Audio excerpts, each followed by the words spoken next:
کون کتنا قابل اعتبار ہے یہ فیصلہ تم خود کر سکتی ہو، کیونکہ میرے نزدیک تو سب ایک جیسے ہی ہوتے ہیں۔ اتنی بے یقینی بھی اچھی نہیں ہوتی جہان۔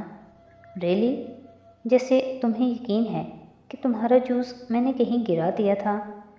وہ پھر اس کے مقابل آ کھڑا ہوا اور گلاس لینے کے لیے ہاتھ بڑھایا، جو نہ جانے کیوں ابھی تک وہ پکڑے کھڑی تھی۔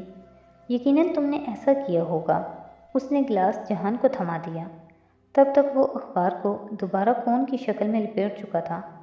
گلاس لے کر اس نے اخبار کی کون کا کھلا منہ گلاس میں انڈھیلا۔ پینا کولاڈا ایک دھار کی صورت گلاس میں گرنے لگا۔ وہ بے یقینی سے ساکت کھڑی دیکھ رہی تھی۔ یہ تم نے کیسے کیا؟ میں نے خود دیکھا تھا کہ اخبار سوکھا تھا، پھر یہ جوس کہاں سے آیا؟ اگر جادوگر اپنی ٹرک کے فوراً بعد ہی راز بتا دے تو کیا فائدہ؟ کبھی فرصت میں بتاؤں گا کہ یہ کیسے ہوا۔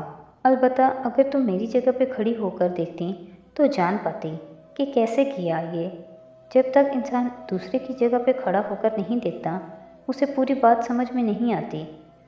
تم عجیب ہو جہان۔ اس نے تحیر سے سر جھٹکا۔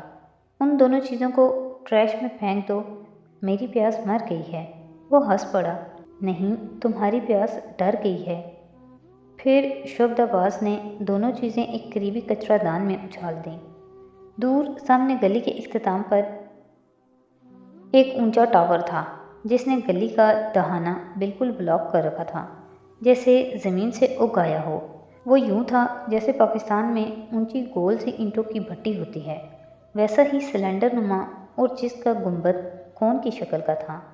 یہ رہا وہ انت گلاٹا ٹاور جسے جاننے کو تمہیں تجسس تھا۔ اس نے ٹاور کی طرف اشارہ کیا۔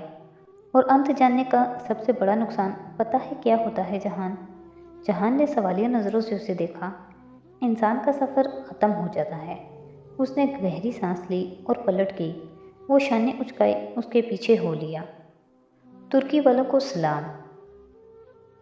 واپسی پر گورسل میں بیٹھے جب اس نے میجر احمد کو کال کی اور جواباً احمد نے کال کاٹ کر اسے خود سے کال کی تو اس کا ہیلو سنتے ہی وہ جیسے کسی خوشگوار حیرت کے زیر اثر بولا تھا۔ زندگی میں پہلی دفعہ آپ نے میجر احمد کو یاد کیا ہے، مگر جب آپ نے کال نہیں اٹھائی تو میں سمجھا کہ وہ ٹیکسٹ آپ نے غلطی سے کیا ہوگا۔ یہ بات نہیں ہے، میں اس وقت جہان کے ساتھ تھی، سوچا بعد میں تفصیلی بات کروں گی۔ اچھا، وہ جیسے چپ سا ہو گیا، شاید اسے جہان کا ذکر کرنا ناگوار گزرا تھا۔ میں نے جہان کو آپ کے بارے میں بتایا، مگر وہ آپ کو نہیں جانتا۔ کیوں؟ آپ نے کیوں بتایا؟ وہ بہت حیران ہوا۔ شوہر کو علم ہونا چاہیے کہ اس کی بیوی کس سے بات کرتی ہے۔ وہ ذرا جتا کر بولی۔ جانتی تھی کہ اس کا استحقاق سے شوہر کی بات کرنا احمد کو کتنا برا لگتا تھا۔ شوہروں کا بھروسہ نہیں ہوتا، احتیاط کیجیے گا، آپ پھنس ہی نہ جائیں۔ غلط کام تو نہیں کر رہی کہ پھنسوں؟ بہرحال ہم کام کی بات کرتے ہیں۔ اس کا لہجہ بے لچک ہو گیا، ساتھ ہی جو کچھ بیوقدہ میں وہ جان پائی تھی اس نے وہ میجر احمد کو بتا دیا۔ میں وہ رپورٹ شائع کروانا چاہتی تھی، مگر جہان نے منع کر دیا، روانی میں کہہ گئی وہ، پھر ایک دم خاموش ہو گئی۔ وہ منع تو کرے گا، اس کا بہت کچھ داؤ پر جو لگے گا۔ خیر، آپ بالکل وہ رپورٹ شائع کروائیں، مگر حیا اس سے کوئی فرق نہیں پڑے گا۔ کیا مطلب؟ وہ جہان والی بات نظر انداز کر گئی۔ وہ ذاتی اناد کے باعث کہہ رہا تھا یقیناً۔ ایک رپورٹ سے ARP جیسے بندے کا کیا بگڑے گا؟ مافیا کے ایک ایک بندے کے پیچھے پوری کی پوری نیٹ ورکنگ ہوتی ہے۔ عبد الرحمن جیسے شہرت یافتہ تو صرف پل کا کام کرتے ہیں، ایسے کہ اپنے دامن پر کوئی چھینٹا نہ پڑے، سو ان کے خلاف نہ کوئی ثبوت ہوتے ہیں نہ فائلز کھلتی ہیں۔ مگر میں نے سنا ہے کہ ان کے عالمی دہشت گرد تنظیموں سے بھی۔ کس سے سنا ہے؟ وہ بات کاٹ کر بولا۔ لیڈی کبرا سے، ادالار میں۔ بہرحال یہ دوسری دنیا کے لوگ ہیں، آپ ان معاملوں میں مت پڑیں۔ تو پھر یہ پاشا میرے پیچھے کیوں پڑا ہے آخر؟ وہ زچ ہو کر بولی۔ مجھے تو لگتا ہے حیا اس نے آپ کا پیچھا چھوڑ دیا ہے۔